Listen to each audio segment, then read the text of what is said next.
Have you ever felt less like a partner and more like a convenience? It's a really strange feeling, right? Like you're putting everything on the line, your time, your energy, your feelings, but you're just not sure what's coming back your way.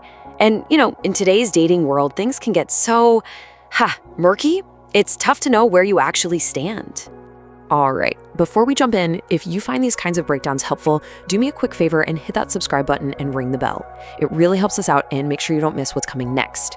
So today, we're gonna cut right through all that confusion. We're gonna walk through 8 really specific signs that'll help you see things a whole lot clearer.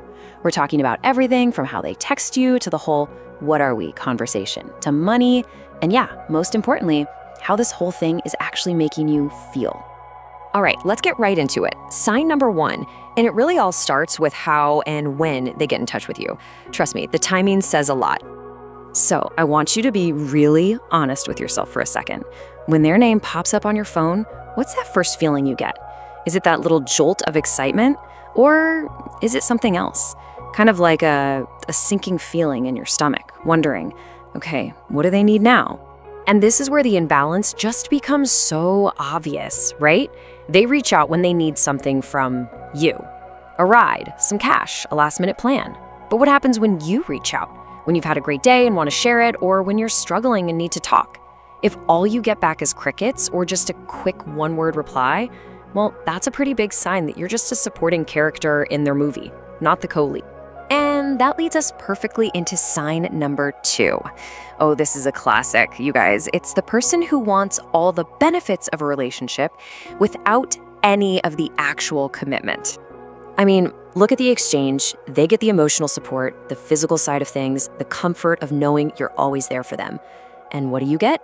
Confusion, uncertainty. This isn't an accident, by the way. It's a way to keep all the control by leaving you hanging on, hoping for more. And you'll hear all the classic lines, won't you? "I'm not into labels," or "let's just see where things go." Look, these aren't some deep philosophical stances. They're excuses. They're get-out-of-jail-free cards that let them have their cake and eat it too, all while making sure they can walk away at any moment. Okay, moving on from the emotional side of things to something a bit more tangible. Sign number 3. Let's talk about money. Because believe me, the way money flows between two people tells a huge story. And it's not about a one-time thing, it's about the pattern. Is it just assumed that you'll cover the bill? Are there suddenly a lot of emergencies where they need your help? And think about this. Does their excitement level go way up when you're spending money on them? It's a tough question, but you have to ask yourself, are they interested in you or in what you can buy for them? All right, on to sign number 4. This one's about your place in their world, or maybe the lack of a place. You know that weird feeling? You've been seeing each other for months, but you feel like a secret, like a ghost. You've never met their friends, you're nowhere on their social media.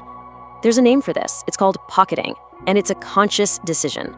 They're keeping you hidden away from their actual life, so to the rest of the world, they still look completely single. This feeling of being kept separate, it ties right into sign number 5. This is when the relationship starts to feel less like a partnership and a lot more like a business deal. See, in a healthy relationship, things are mutual. There's a natural give and take. But when it's transactional, it's like they're keeping score.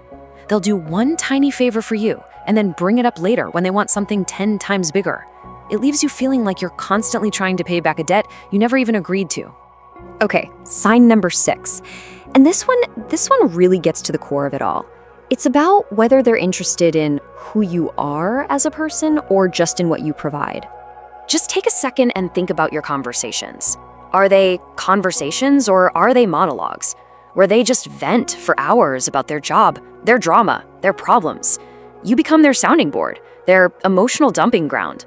But when they're done, do they ever stop and ask about you, about your day, your dreams, your worries?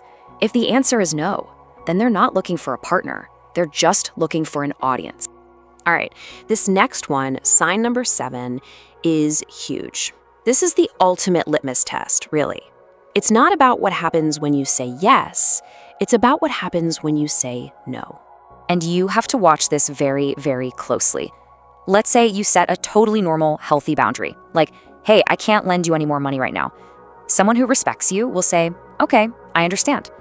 But someone who's using you, they'll see that boundary as a problem they need to solve.